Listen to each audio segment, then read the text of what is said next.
Hello HEMA fans and welcome to this new video. So I am finally going to review the new Axel Pettersson Light Next Generation by SPES, which was sent me a couple of months ago. I had time to test it, I had time to spar with it a number of times, and so finally I can give you a complete review of this jacket. So the first thing I have to say you, of course, is that this jacket comes with all the, I will say, common feature that SPES puts in their jackets, which are, for example, the blade catcher on the neck, which is basically in every one of their jackets, the protection for the zip here, which is like extremely important, because if you damage this thing, it's not that easy to replace, simply because it's a stronger one compared to the general one which you can find around. And so if you want to replace it, you have to send it back to SPES, I will say. It's the best idea, or either find one yourself. So having a protection for this kind of thing is extremely important, and basically again every SPES jacket has one, which is something that people takes for given, but it is not, because I have seen more than one jacket without this kind of thing. And believe me, it's kind of important to protect your zip in some way from damages, because you receive a lot of thrust on the chest, and it's kind of easy to damage it without this thing. So that said, these are the common features that you find. Another common feature is this kind of, which is, this is specific, I will say, for the Axel Pettersson kind of jacket.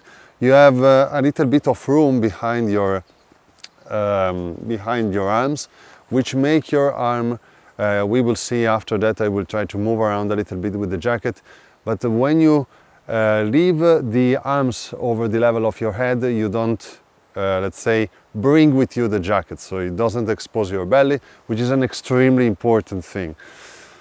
So this is another really cool feature of this jacket. Now I noticed that that's maybe me or the specific jacket I asked for, but maybe the neck is a bit taller compared to my standard Axel Pettersson. Maybe it's just, as I said, it's just me, maybe I just noticed that the difference is marginal, nothing extreme, but I felt that my neck was a little bit more, I will say, defended by the neck of the jacket. So these are basically the normal features that you find. So let's go to analyze what the light means. I mean, that's the light version of the standard Axel Pettersson jacket, which I already reviewed on my channel. You can easily find the review. You will find it in the end of this one. So the interesting part, the most interesting part of this jacket is that, as the name says, it's more light. Generally speaking, also in terms of weight, I will say mainly in terms of weight, compared to the standard Axel Pettersson one. This, of course, comes with pros and cons.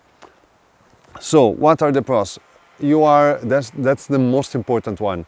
It's extremely easy to move around. I mean, if you compare your mobility with this jacket compared to the standard Axel Pettersson 350 Newton, I don't even compare it with the high 800 Newton, which people keep saying to me that is kind of stiff compared to the 351, sorry. So this jacket is extremely comfortable, it's extremely easy to move around in it. You have a lot of mobility compared to the standard Axel Pettersson in it, and yeah, so I really felt this. It is not something that it's marginal. I will say that it's a crucial point of this jacket compared to the standard model. So with this jacket you get more mobility, which is the most important thing, I will say. Then there is the other pros, which I will say it was mainly about the standard light version. In this one is less present, which is the standard light version, so the 350 light version, was lesser warmer. It was more fresh as a jacket, so it was useful to, I will say, practice during summer or in extremely hot weathers, whatever. So in these terms, this jacket, I will say, has lesser this kind of feeling. So you basically feel more warm, it's lesser fresh as the old version, I will say the 350 version of the light jacket, simply because of the tissue. So it is still, let's say, lesser warm than my standard Axel Pettersson jacket, absolutely yes. But I will say that this feature is not as present as in the first version of the jacket, because this one, as far as I remember, one of the first motivation it was made for, besides of course mobility, which was the second one, but in this jacket you are extremely mobile, absolutely yes. It is lesser warm, a little bit, but not that much compared to the standard Axel Pettersson jacket. Okay, so I just needed a minute to put on the jacket, and now I am going to explain you why this jacket is more mobile compared to the standard Axel Pettersson. Now, in the standard Axel Pettersson you have, as you probably know, padding everywhere. So you have protection everywhere. It's really well protective as a jacket, and is my favorite one in these terms. Here you don't have padding everywhere. You just have additional padding in some places, and I'm going to show you in a second. So here you can see there is this kind of pocket in which you can insert the additional padding, and here you will see it. I think you can see it, the additional padding here. You can decide either to use it or not, and the jacket changes in a radical way if you use the additional padding or you don't use it. Now, when you use this padding, I would say that in the places where there is this kind of padding, the protection that the jacket gives is as much, or on the front, on the chest, I would say even slightly more than the standard Axel Pettersson. So the padding, the additional padding is on the shoulders, as you can see here.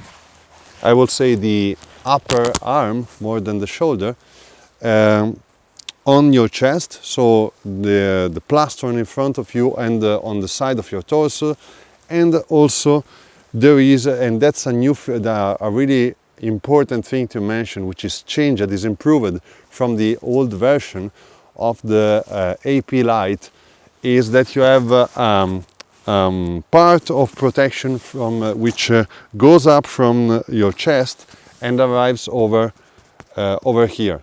So you have this part here, which is I would say an additional part of protection compared to the last version of the Axel Pettersson Light. It had a huge gap, I will say almost 5 to 10 centimeters, whatever, of gap between your neck and your upper arm / shoulder protector here, which you can see here. Now this part instead is also protected. Now you have this little bit of protection which comes up from your chest and arrives till that point. So this improvement, I would say, is one of the most important they had compared to the previous version, which makes this jacket far more safer.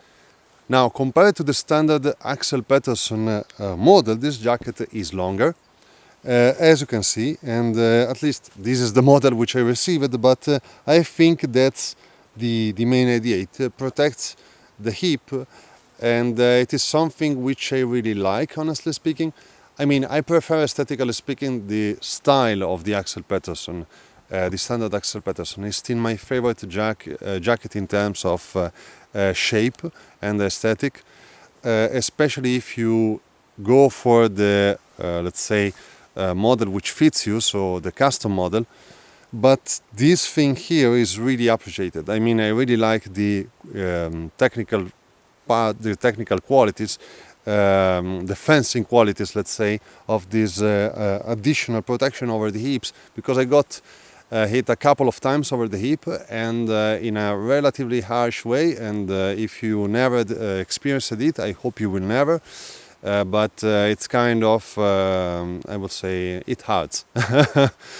So it's not that comfortable, let's say. So very good protection, very good this additional protection over the hips. I like it. It doesn't come with, I will say, problems in terms of mobility. When I ended up wearing it for the first time, I was like, yeah, I'm not sure. But then I tested it in sparring, etc., and it is not a problem.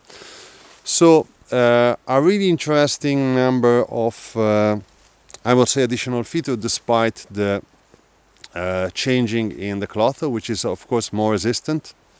As I mentioned when I unboxed the jacket, one of the most interesting things is that most probably this jacket will last far more in terms of the clothing, because the actual 800 Newton that you see is the cloth. The 800 Newton cloth is the one you see. Instead, in the 350 Newton, you have the 350 cloth, which is underneath the cloth that you see, which is, I would say, cotton, quite strong cotton, but still cotton, which on underblows, etc., especially with sword which have some blues, will end up lasting not that much. So this is an additional feature, which is this jacket will probably last longer in terms of aesthetic. So it will keep its shape in its entirety for more time. So last thing, a couple of really important information that you may need when you are going to use this jacket. Now, first of all, as for every single jacket in the world, you need some kind of elbow protector. That's really important. It doesn't matter if it is a protective jacket or not, more protective than this one or not, you need some kind of elbow protector. You need to have gloves, or, you need to have gloves with a cuff, or if you don't have a glove which have a cuff with attached to it, you need to find some kind of protection for your forearm, additional protection. For example, I use my sparring gloves over it, and it's fine for me, simply because this part here is basically without any kind of protection. I would say not without any kind of protection, because you have some, but like compared also to the standard IP is lesser, and even in the standard IP the forearm is the part which have lesser protection, so it's kind of hard to protect the forearm simply because the bone tend to be more exposed compared to the other parts which the jacket protects. So yeah, that's a problem. Also, the other problem is that you need to wear your gloves. Some gloves have the cuff, so I mean, everything is going to be adapted in a sense to the kind of protection you use together with the jacket. So that said, you have to wear some kind of gloves with the cuff, or if you don't have a glove which have a cuff, you use some kind of additional protection for your form. That's really important. Another thing that you have to know is that behind your back, you basically do not have any kind of protection. I mean, you have the level slightly more than your forearm protection, which is in terms of longsword sparring, at least.